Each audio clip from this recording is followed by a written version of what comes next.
Okay, thank you very much. So I'm just taking it back on, and my role today is to give you a short introduction to magnum opus for the humankind, Bhagavad Gita. There is really no way to explain Bhagavad Gita in half an hour, but I'm just giving you an introduction, and I'm hoping that I can take you on a small journey into Bhagavad Gita. Once again, I would like to start with a short prayer for this presentation.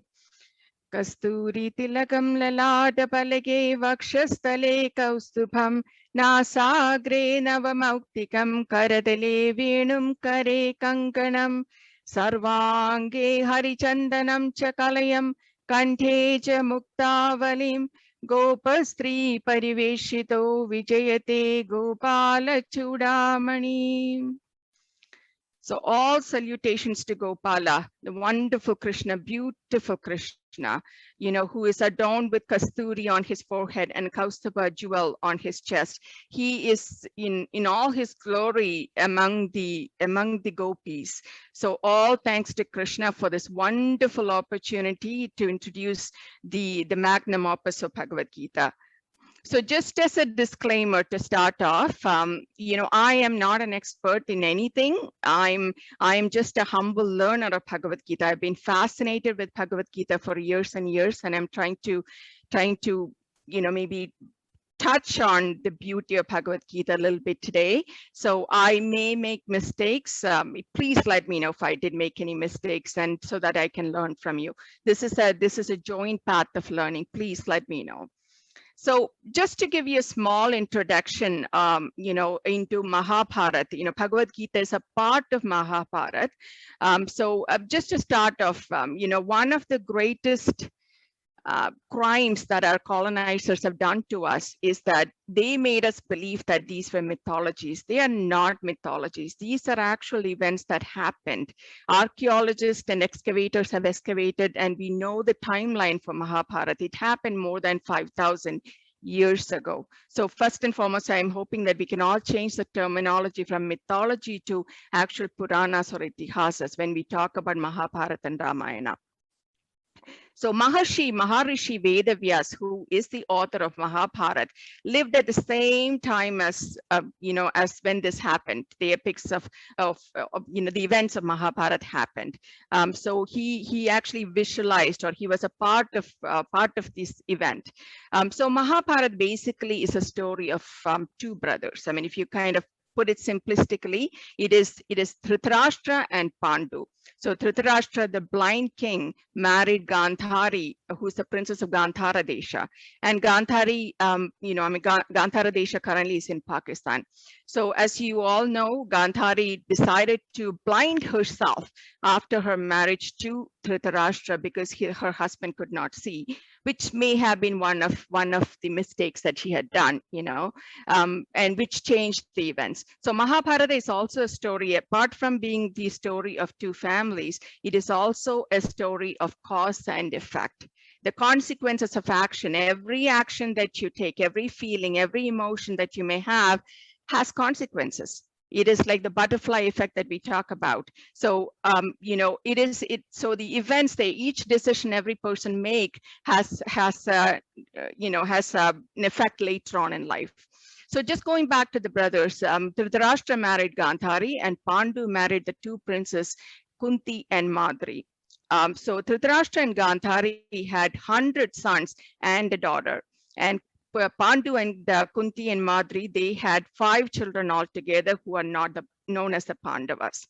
So they're cousins and they are being raised together. I'm just kind of going through faster because I know most people know the story, and I'm just kind of brushing or reminding you of the story again. So, so the cousins, they were brought up together. They were raised together. They had a wonderful teacher, Dronacharya, who was specially invited to teach the 105 or 106 people together. So they were given the same opportunity. They were taught martial arts. They were taught scriptures. They were taught Vedanta. Everything that a prince or a king might need to know, they were taught. And but unfortunately, there was enmity between the Pandavas and the Kauravas, or the Kauravas could not bear the thought of Pandavas succeeding in anything. There were constantly these arguments, this warfare between them. Duryodhana, the eldest son of Kauravas, could not stand Pandavas. I mean, he just could not. And so he was constantly fighting with the Pandavas, and he was getting into mace fights with Bhima, who was the strongest of the Pandavas, and there were constant fights between them. And the turning point or the twist in the story is when the Kauravas, at the insistence of their uncle, Shakuni, invites Pandavas to a game of dice. So the game of dice is always considered as the game of the Maharajas or the kings. So they were invited, and it's not appropriate for a king to decline an invitation to the game of dice. But unfortunately, this game was already turned against the Pandavas because Shakuni was a master cheater. He was not going to allow Pandavas to win in any way. So he had already planned in such a way that Pandavas were going to lose this game of dice. So what happened was Yudhishthira kept losing, he lost his kingdom, he lost all his assets, everything that he may possibly have had, he lost all of them. And the final thing, at the insistence of Shakuni and at the insistence of all the Kauravas, he unfortunately put Draupadi, he gambled on Draupadi. He considered Draupadi as a property, and he kind of, she became the bait here. So, and he lost that game as well. And at this point, Draupadi was dragged into the Parisabha, into the court in front of the Kauravas and the Pandavas and every king, and she was humiliated and harassed in front of them. This again was a turning point in the story of Mahabharata. It is said that yatra naryastu pujyante ramante tatra devata. So basically what it means is that where women are respected and worshipped, that is where devatas reside. But on the flip side of it is that where women are not respected or worshipped, there is no way of prosperity. So in a way, this incident kind of decided Kaurava's fate. And they, because of the way they treated a woman, the Dharma was not on their side.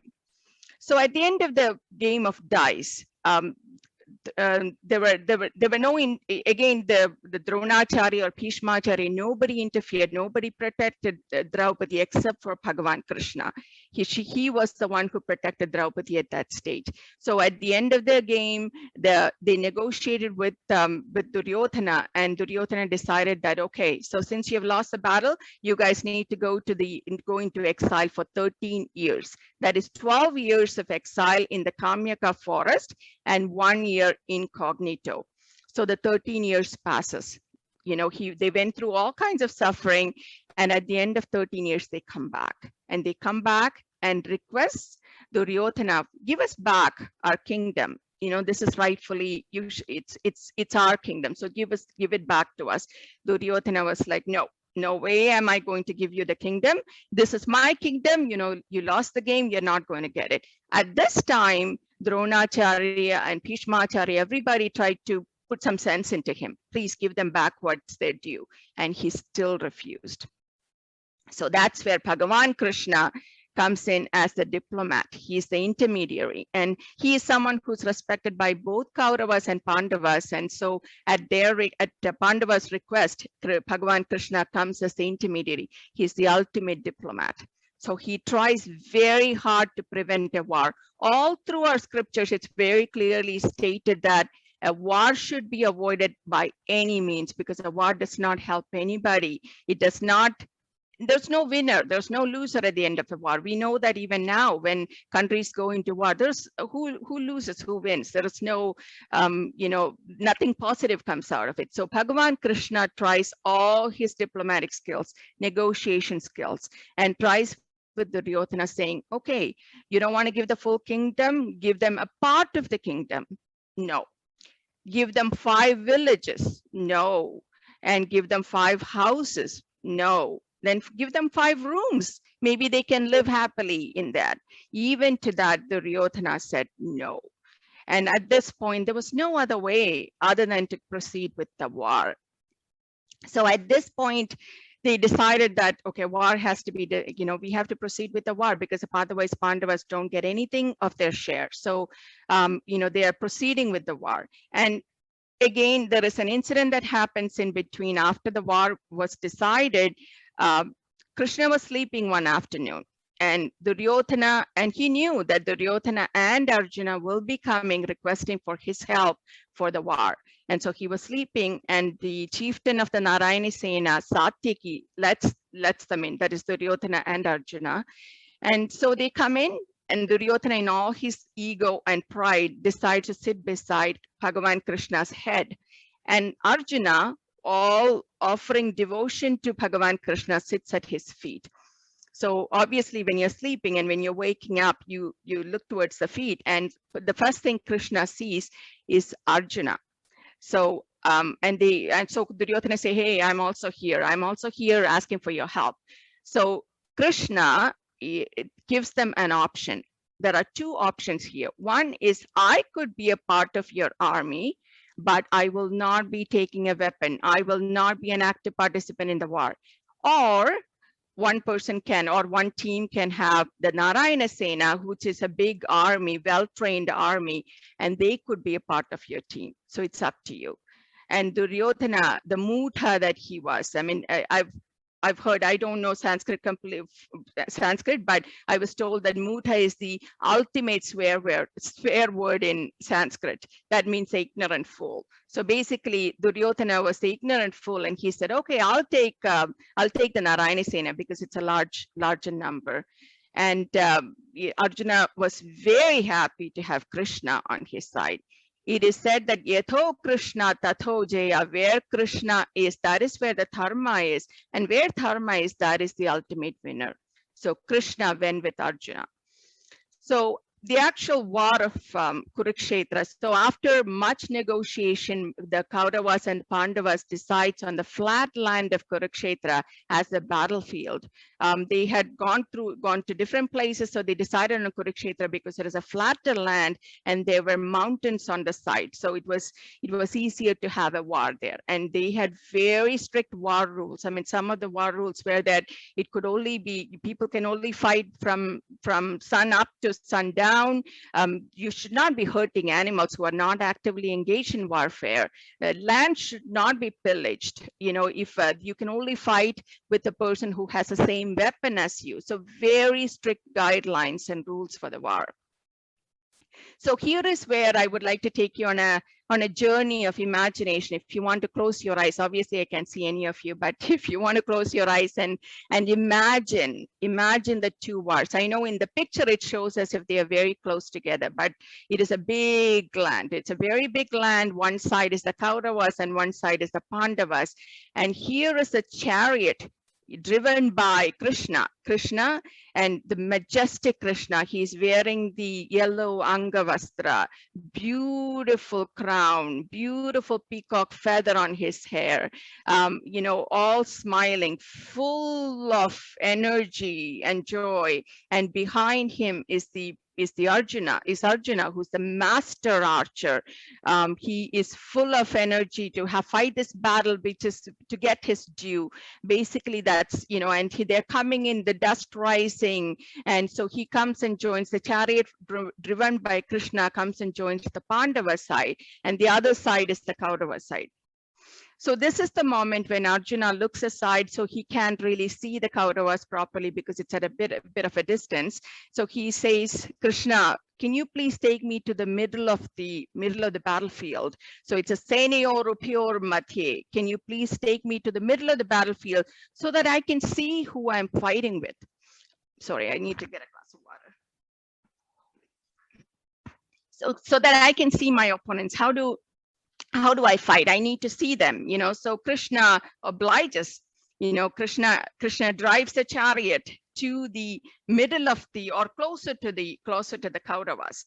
And so who does Arjuna see? Arjuna sees his teacher Dronacharya, his grandfather Bhishmacharya, his cousins Duryodhana, Dushasana, everybody who he played with. He spent his childhood with all his cousins, Kripacharya, all of them. So this is the moment when Arjuna falls into total despair. How do I fight this war? I mean, what is the point of this war? So this is, at this point, he has no energy. The blood is drained of his body. The Gandiva, his bow, it drops on his side. He just can't fight anymore. Na kamshe vijayam Krishna, na cha rajyam sukhani cha. Kim no rajyena govinda, kim bhoger jivitena va. So this is the first chapter, which is Arjuna Vishada Yoga, 32nd sloka, where he says, I don't want to fight this battle anymore. What is the point of the kingdom? What is the point of winning any war? Why should I live after killing all these people? I don't want to fight. And at this point, he drops out of the chariot, he drops his Gandiva, he just says, I don't want to do this. I quit, like in the modern terminology, if I was to use, I don't want to do this.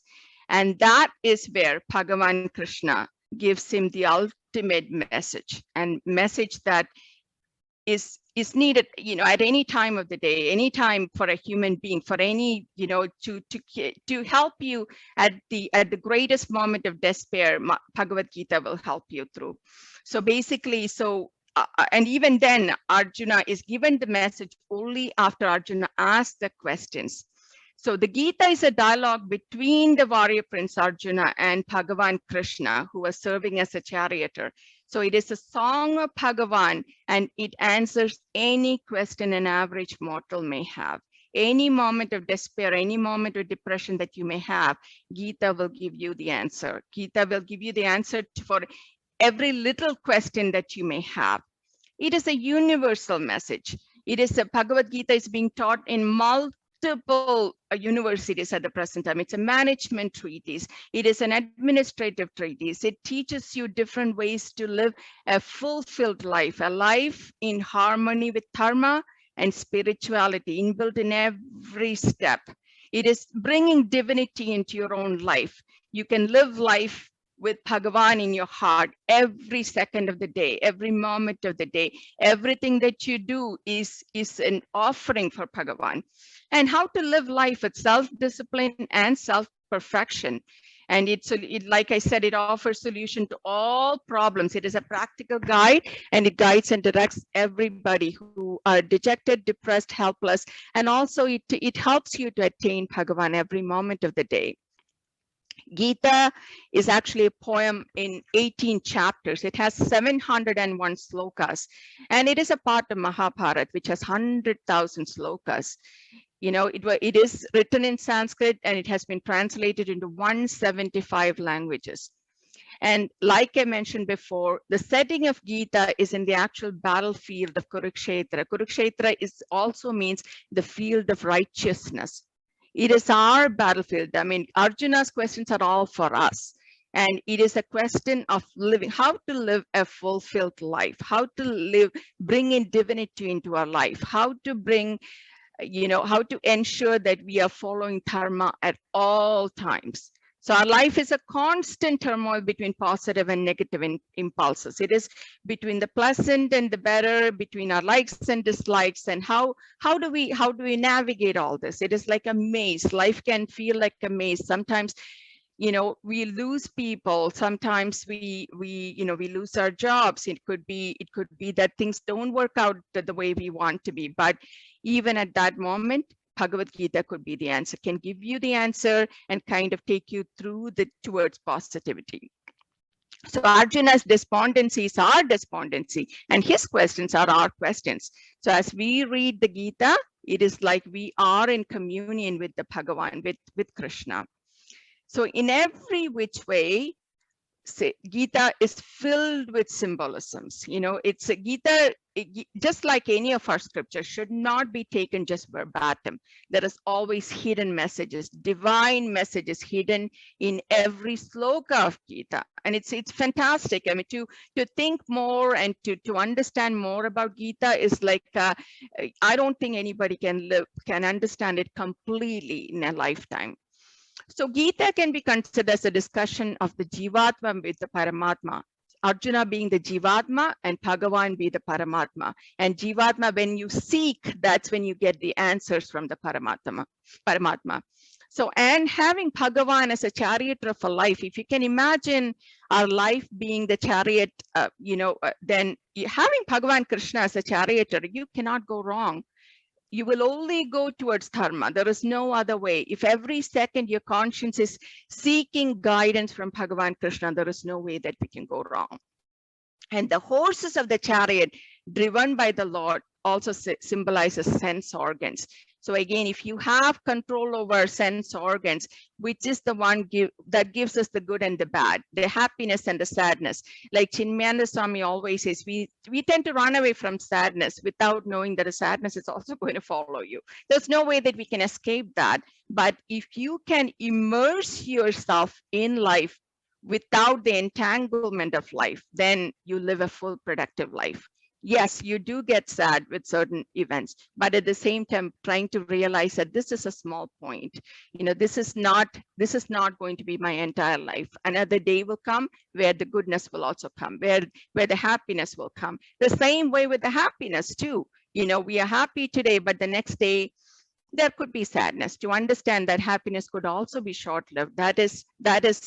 That gives you a bigger meaning to life, to understand that all this is cyclical. The same with body as well. We are alive today, we could die tomorrow. Death is guaranteed. There's no escape from it. But at the same time, it's just the body that dies. It's not the soul that dies.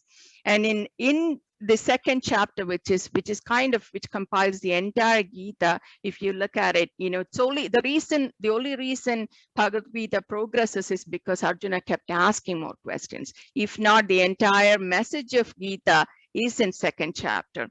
So in the second chapter, the 22nd sloka, Bhagavan Krishna says, Vasamsi jirnani yatha vihaya navani grinnoti naroparani Tatha sharirani vihaya jirna nyanyani samyati navani dehi.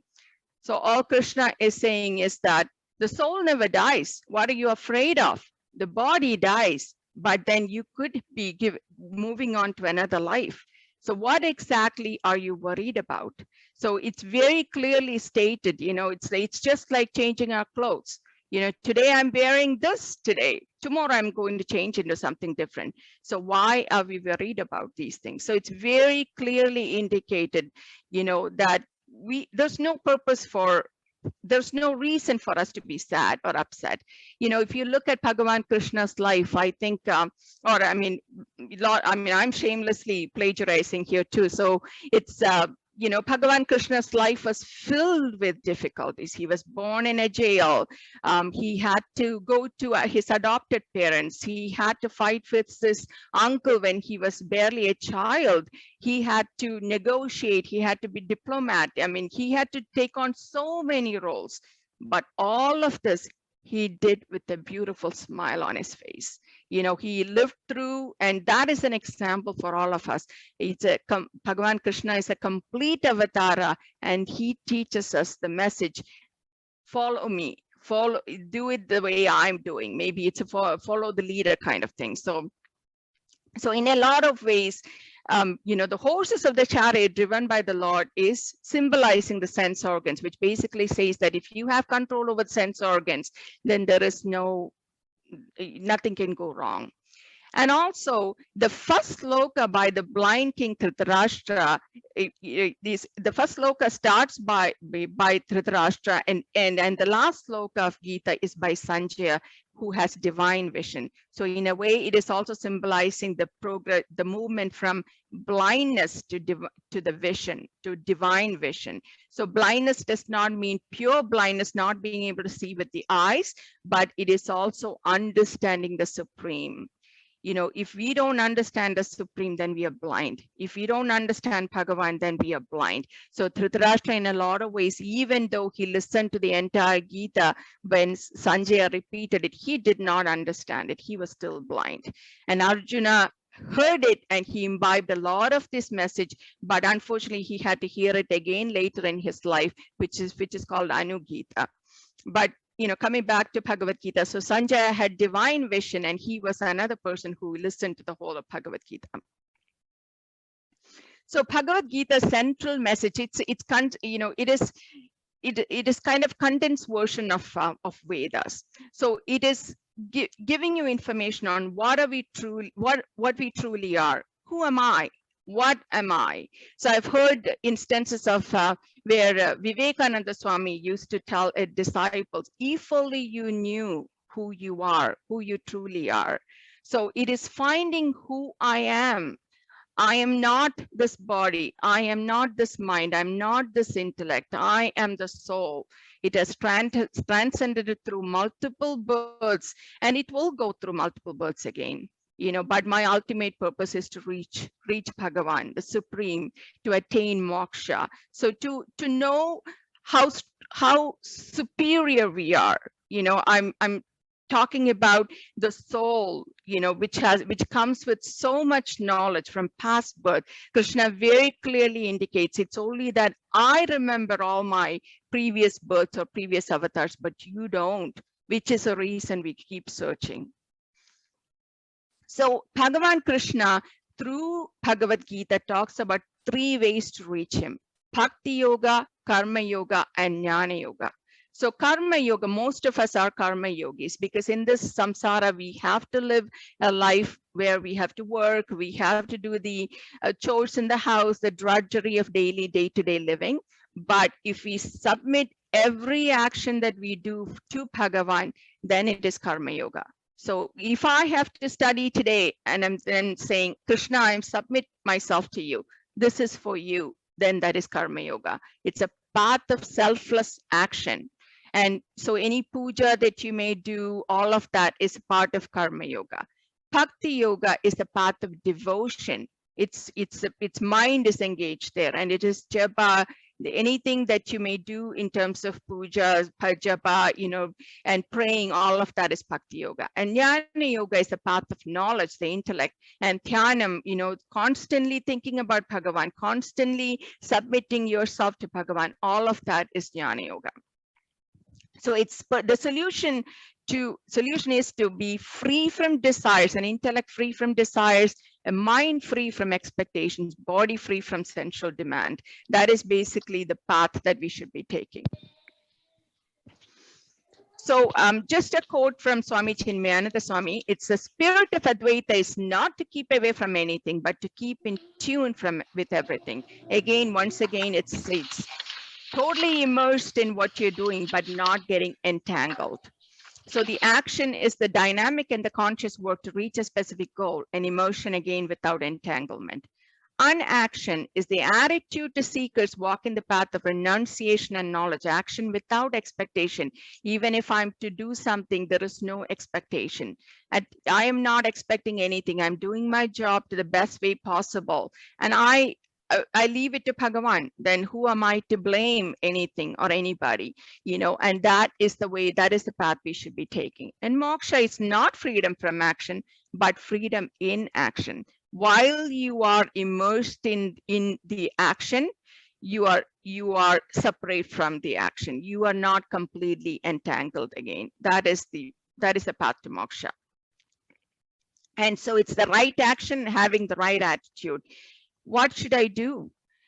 How should I work? I mean, how do I do the work? It is once again submitting yourself completely to Bhagavan and devoting your every little thing that you may do to Bhagavan. I've heard a story of Swamiji being asked, Swamiji, what is your favorite kind of work? And the answer was, what needs to be done is my favorite kind of work, because if it needs to be done, I'll get it done. And I submit myself to Bhagavan. There is no reason complaining about anything, because that is a job that needs to be done. I mean, we all know once we start complaining, oh my goodness, I don't want to do this job. What is the point of doing this? Once we start that, then you don't gain any pleasure from it. And a job that could have easily been done in 30 minutes, it'll take 2 hours for us to get it done. So it is a way of submitting yourself and saying that, Bhagavan, I'm submitting everything to you. This is a job I need to do, so I'm going to get it done. That is the right attitude. And what should I avoid? I mean, living a path of dharma, and as long as your consciousness is clear, and if it's something that needs to be done, you cannot run from sadness or death or loss of something or change of something, life has a way of changing itself. I mean, we have seasons of life. We don't always have winter, we don't always have summer. Things change. Everything in nature is cyclical. Everything in nature changes, ongoing. So having the right attitude, understanding that change is a fact in life, and being able to take on change as it's something that you love. Okay, I love change. Keep saying that. Stand in front of the mirror and say, I love change. I'm going to accept this. I don't care how things come by. And with the right attitude, do your job. And that is basically what Krishna is saying. So Krishna here says, give up these three thoughts while doing any activity. It is mine. I am the doer, and the fruit of action is for me. Then you will be untouched by karma. Krishna very clearly in the 11th chapter, after he shows the Vishwarupa, that is where he shows his Vishwarupa to Arjuna, where he says, this is who I am. Arjuna at that point, says, I considered you to be my friend. I thought of you as my cousin. I played with you. I kind of played tricks on you. And so he apologized for all that. And when Arjuna was told by Bhagavan Krishna, just do your duty. And he says, Tasmat tvamuttishta yasho labhasva jitva shatrun punksha rajyam samurtham maye vaite nihata purvameva nimitta matram bhavasavya sajan. I think it's very, very beautiful. That's one of my favorite sloka. I always repeat that sloka because it says nimitta matram bhavasavya sajan. Basically, it says you are just a tool. You are just an instrument in my hand. So what are you worried about? The fate of Kauravas is already sealed. They have already decided on the fate by the actions that they've taken, and you are just a nimitta matram, Arjuna. So just do your job, and that is something that if we can all remember that we are just an instrument in his hands, and we have no control over our day-to-day lives, to the extent that we think we have, then life becomes so much more smoother, and we will be happier too, I think. So the ladder of spiritual ascent, it is understanding and becoming aware of samsara. Samsara is the world that we are living in, the room that I'm in, the world that I'm in, the country I'm in, the events that I'm dealing with, the family I'm in, all of that together is samsara. The feelings that I have is samsara. And then once I know that there is no getting out of this sorrow and happiness cycle, then I'm longing to get out of there. And then I'm trying to think, my goodness, I mean, whatever I do, the cycle continues. I'm starting to doubt that, do I have any control over this? Is there a way for me to control this? And then you understand that there is an inability. I can't really control this. And there is a helplessness that creeps in.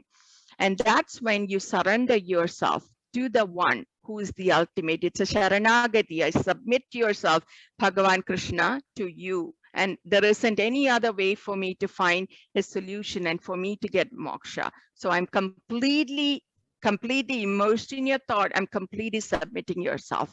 And that is the path that Bhagavan Krishna talks about in the Bhagavad Gita. So I know Srivatsaji will take you through the beautiful journey into Bhagavad Gita. And since I am short of time today, so I'm just going into some facts of Bhagavad Gita. So other than Arjuna, there were three main people who also listened to the Bhagavad Gita. Lord Hanuman, who was on top of the flag of the chariot driven by Bhagavan Krishna. And Sanjay, obviously, with his divine vision, he heard Bhagavad Gita and he was able to chant it back to Dhritarashtra as well. And the third person was Barbarican, who was actually the son of Ghatotkacha, or the grandson of Bhima. So he also heard. It's a long story again, and there is a debate as to whether that is a part of Mahabharata, and some people say yes and some people say no. So I'm not really sure as to what the clear fact is there. And also the four horses, on the chariot. Again, the significance of mentioning the animals who are also there says the importance that we gave to anything in nature, any living thing in nature, and any land. So the horses also heard Bhagavad Gita. Probably they attain moksha after. I mean, there's no question about it. Bhagavan Krishna is driving the chariot. There's no other way out of it. So all together, they all heard the Bhagavad Gita as well. So just to also let you know, Bhagavan Krishna was believed to have been 89 years old at the time of Kurukshetra war, and Arjuna was also closer to that age. I don't think we should be thinking of, how life is at 89, years of age at the present time. I am sure this was an amazing era where people lived to 120, 130 years, and so he was at the prime of his life, possibly at the 89 years of age. And Kurukshetra war happened in the year 3067 BCE, so it's almost 5,000 years ago. And Kaurava army was led by Duryodhana, Bhishma, Drona, and Pandava army was led by Yudhishthira and other Pandavas. So it was a strictly divided. There were so many events that happened through the 18 days of war, and I'm sure most of you know about this. So and Srivalsaji will take you on that path again. So Pandava army consisted of the 7 Akshauhinis, and Kaurava army consisted of 11 Akshauhinis. So there were clear numbers for how many chariots, how many elephants, how many horses, infantry, who belongs in that Akshauhini. So there is very clear idea about all of that. And Bhagavad Gita starts with the word dharma and ends with the word mama. So it's mama dharma. So Bhagavad Gita is actually about mama dharma. So the first sloka in Bhagavad Gita is dharma kshetre kurukshetre samaveta yuyutsava mamaka pandavaschaiva kimakurvata sanjaya. So that's a sloka by Dhritarashtra asking Sanjaya, what are my children and Pandavas doing? How are they faring in the battlefield? Again, it is his possessiveness. He could not think of his brother's children as anyway. He wasn't caring about them. He was only worried about his children. So that is the first sloka of Bhagavad Gita where Dhritarashtra is asking Sanjaya, give me information from the battlefield. You have divine vision. Let me know. What are you seeing? And the final sloka in Bhagavad Gita is Yatra Yogeshwara Krishno Yatra Partho Dhanurthara Tatra Srir Vijayo Bhutir Dhruvanitir Matir Mama. So mama, it ends in mama. So it's mama dharma. That is Bhagavad Gita. Bhagavad Gita teaches you all about what is the path you should be taking. What is your dharma? So just again, the chapters are very clearly divided. Bhagavan Krishna in the first chapter to the 6th chapter, it is about karma yoga. It is very clearly explained as to how you should be doing the karma. And 7 to 12 is bhakti yoga. And 13 to 18 is the jnana yoga. So it's all together. If you look at the Mahavakya, is Om Tattvamasi. So that is basically the Mahavakya that comes out of Bhagavad Gita. And if you look at it, it is giving you one, it's like a one shot, gives you the answer. So that's basically what Bhagavad Gita is.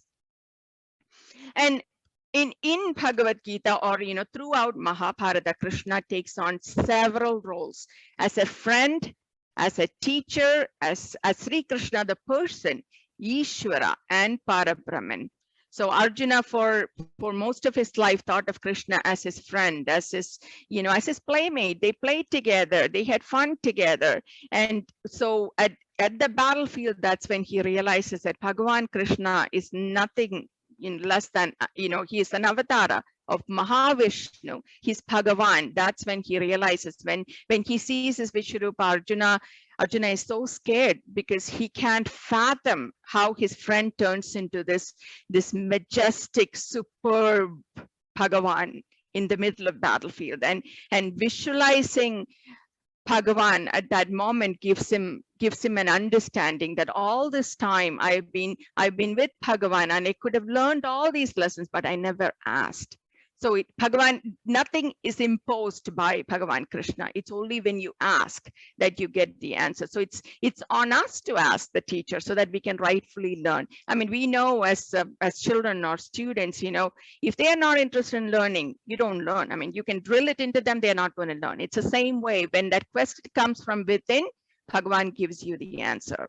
So it's a Parabrahman that was revealed in the middle of Battle of Kurukshetra. So and also I think Bhagavan Krishna has taken on the role as a master mediator when he went to talk to Duryodhana. He was a diplomat. He was a negotiator. He did, he was able to give suggestions to Arjuna in the war field. So even though he did not take a weapon himself in the middle of the war, he was still kind of leading Arjuna, through the battlefield. So he's everything and anything that you can possibly imagine to guide Arjuna. So I've come to the end of, I think I just made it on time. So if anyone has any questions or answers, please feel free. Again, this is a short path into Bhagavad Gita. Srivalsaji will be talking to you further about, it's the 18 chapters, 18 journey of learning more about Bhagavad Gita. So, just in introduction, maybe it's a reminder. And once again, if I made any mistakes at all, please forgive me. I'm very, very sorry for that. Thank you. Does anyone have any questions at all? Before that, thank you, Vinitha. That was a wonderful session. Thank you. Absolutely inspirational. You have kindled that want in everybody to learn Bhagavad Gita. And thank you for that. Amazing. Okay.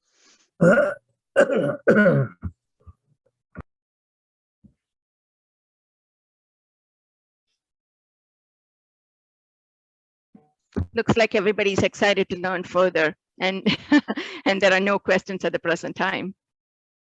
It was well explained, yeah, that's why there's no question. Yeah. Oh, thank you. That's good, yeah.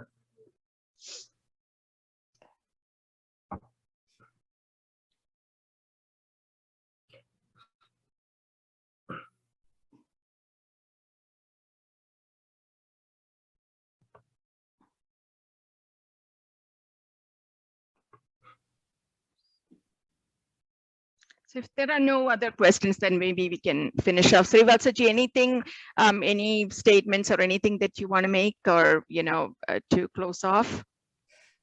Does anybody have any questions about the class? Anything, I can answer that. Otherwise, we'll meet next Thursday. I think someone was asking about mama. Mama means mine, my dharma. That is what it means. Sorry, I saw a question right there. That's the reason.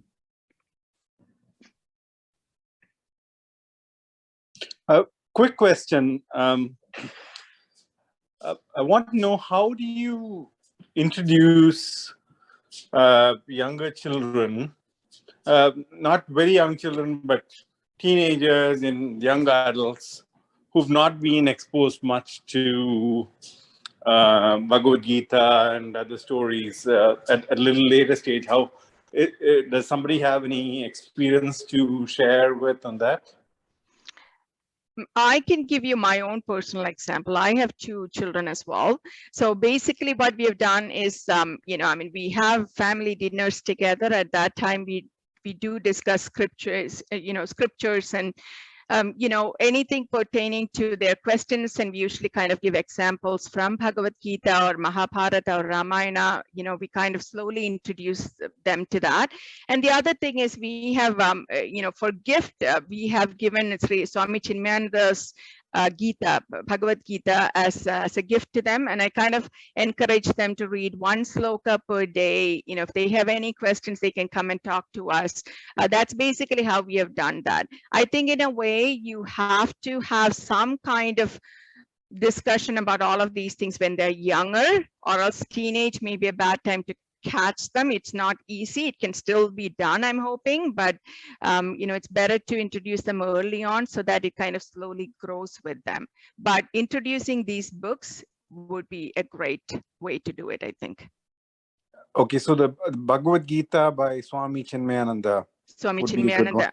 Yes, and also Rupa Pai has written a condensed version of Bhagavad Gita, or, you know, that is fantastic. I find she has given a great, you know, explanation of what happened in Bhagavad Gita. A lot of information and a lot of questions will be answered. So you can find, actually, I got it for a lot of my cousins and younger kids as well. So Rupa Pai's Bhagavad Gita.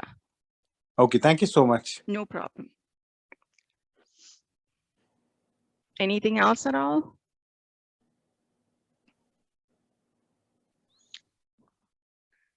So I guess we can close off with the Dhyana sloka, or, you know, Om Purnamada Purnamidam Purnat Purnamudachyate Purnasya Purnamadaya Purnamevavashishyate.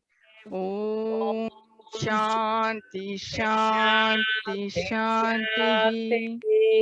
Hari Hari Om. Om Shri Gurubhyo Namaha. Hari Om. Om.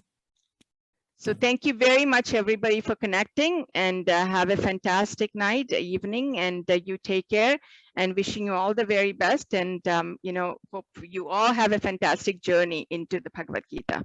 Take care.